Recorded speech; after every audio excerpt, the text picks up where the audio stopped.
Merci, Monsieur le ministre. La parole est à Monsieur Yves Nicolin. Merci, Monsieur le Président. Ma question s'adresse à Madame la ministre de l'Éducation nationale. Madame la ministre, vous n'avez pas été à la hauteur. Dimanche, sur Canal+, à l'émission Le Supplément, cette émission voulait montrer à travers une ONG musulmane un autre visage de l'islam. À quoi avons-nous assisté? Nous avons vu un homme qui refuse de saluer une ministre de la République parce que c'est une femme. Je ne serre pas la main aux femmes, affirme sur le plateau Idriss Siamedi. Nous avons vu un responsable associatif, soi-disant humanitaire, qui refuse de condamner une organisation terroriste, en l'occurrence l'État islamique. Nous avons vu une ministre de la République passive, qui réagit à minima devant des propos purement scandaleux. Madame, le député que je suis fait en ce moment l'objet d'une plainte de la part de SOS Racisme parce qu'en tant que maire, en septembre dernier, j'ai attiré l'attention de l'opinion sur le risque d'infiltration de terroristes islamistes parmi les réfugiés, alors qu'il a été démontré depuis le 13 novembre que c'est une réalité. Madame, en ce moment, un procureur de la République me poursuit pour soi-disant provocation à la discrimination raciale ou religieuse.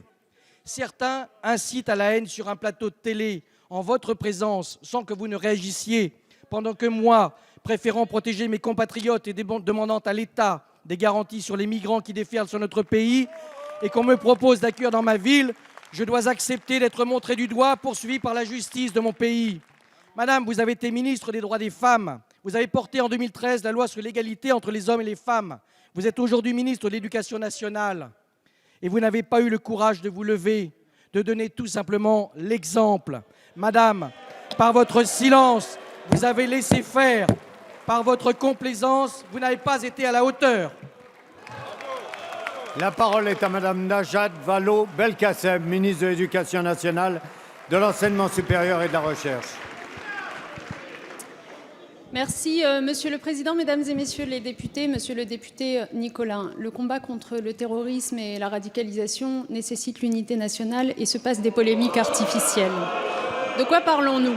D'une émission de télévision qui, ce week-end, a reçu un président d'association venu défendre l'un des siens retenu en captivité au Bangladesh et qui, c'est vrai, a tenu sur le plateau des propos qui ont abasourdi tout le monde. Je les ai condamnés.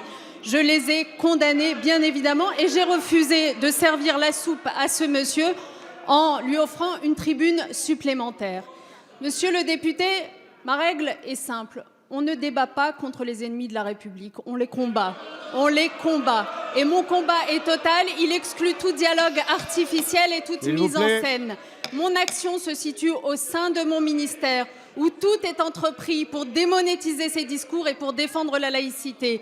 C'est le sens de tout ce qui a été mis en œuvre pour former les enseignants, pour développer l'éducation civique et morale, pour faire en sorte que l'on rétablisse des règles claires sur la laïcité. Monsieur le député, faut-il vous rappeler que tout ce travail n'a pas été mis en œuvre par votre majorité dans le passé? C'est pourquoi je n'accepterai aucune leçon de civisme, aucune leçon d'anti-islamisme de la part de ceux qui n'ont pas conduit ce travail. Donc je le redis très calmement devant vous, je condamne évidemment les propos qui ont été tenus par ce président d'association sur ce plateau. Je regrette qu'on lui ait offert une tribune. Une fois encore, l'école est totalement engagée pour transmettre les valeurs que nous sommes en train de défendre, car nous n'avons qu'un ennemi de part et d'autre de cette Assemblée. Je vous invite à ne pas abîmer ce travail par des polémiques dérisoires. Merci, Madame la ministre.